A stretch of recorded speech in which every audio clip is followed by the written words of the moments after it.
Writing. The grand ballroom of the Imperial Meridian Hotel fell silent the moment the towering glass doors opened. Crystal chandeliers scattered white light across polished marble floors so perfectly that every step seemed reflected twice. Diplomats, business owners, professors, investors, and international journalists slowly filled the magnificent hall, each carrying their own ambitions behind carefully practiced smiles. Conversations flowed in Russian, English, French, German, Arabic, and dozens of other languages, blending into a quiet hum that sounded almost like music.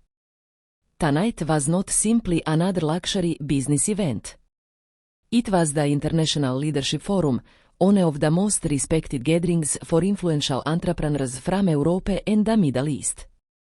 Billion-dollar partnerships had begun in this ballroom. Governments had quietly negotiated economic agreements here. Careers had been made and destroyed inside these elegant walls. Near the entrance, almost invisible among the crowd, worked a young woman in a simple black hotel uniform. Her name was Sofia Volkov.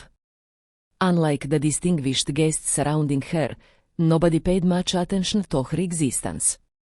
She isn't wearing designer jewelry. She didn't have security guards following behind her.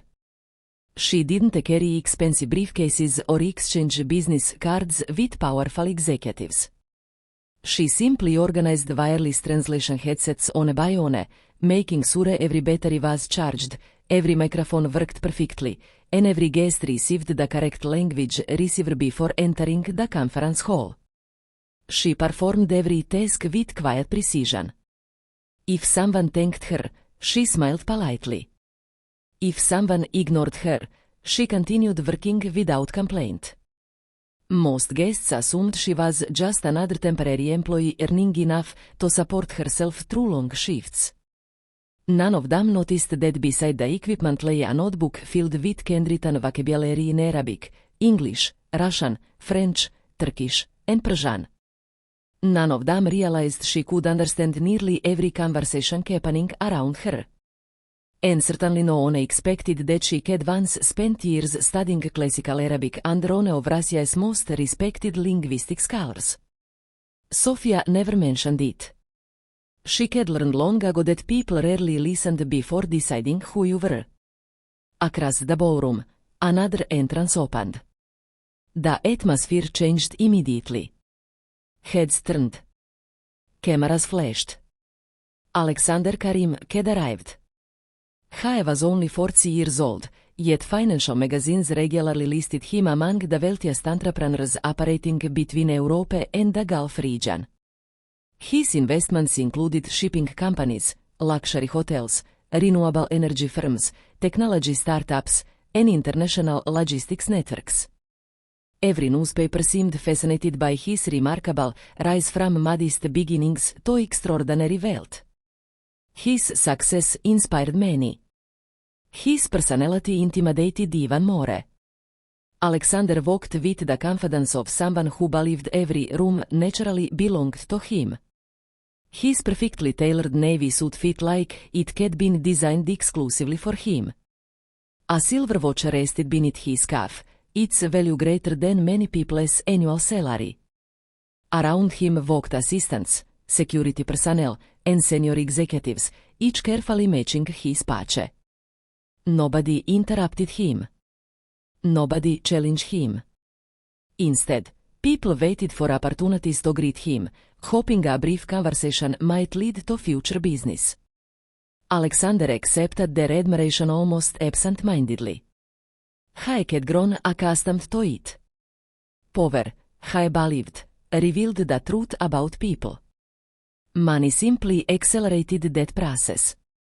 As he crossed the registration area, he noticed Sofia helping an elderly professor secure a translation headset. The professor appeared confused by the controls. Rather than rushing him, Sofia patiently explained each button twice before gently placing the headset correctly over his ears. The old man smiled with obvious gratitude. "Thank you, my dear," he said warmly. "My pleasure," Sofia replied. Alexander observed the interaction for several seconds before quietly laughing to himself. His chief financial officer noticed. "What is it?" he asked. Alexander nodded toward Sofia. "Interesting." "The headset." "No." "The girl." His colleague looked confused. Alexander smiled. "Some people carry themselves as though they're far more important than their uniforms suggest." The executive laughed politely, unsure whether it was truly a joke. Alexander slowly walked toward the registration desk. Several nearby guests instinctively stepped aside to let him pass. Sofia looked up as he approached. She offered the same courteous smile she had shown every other guest. "Good evening, sir. Welcome to the conference." Alexander glanced briefly at her name badge. "Sofia." "Yes, sir." "Oh, we've been helping guests all evening." "Yes." "And how many languages do you claim these devices can?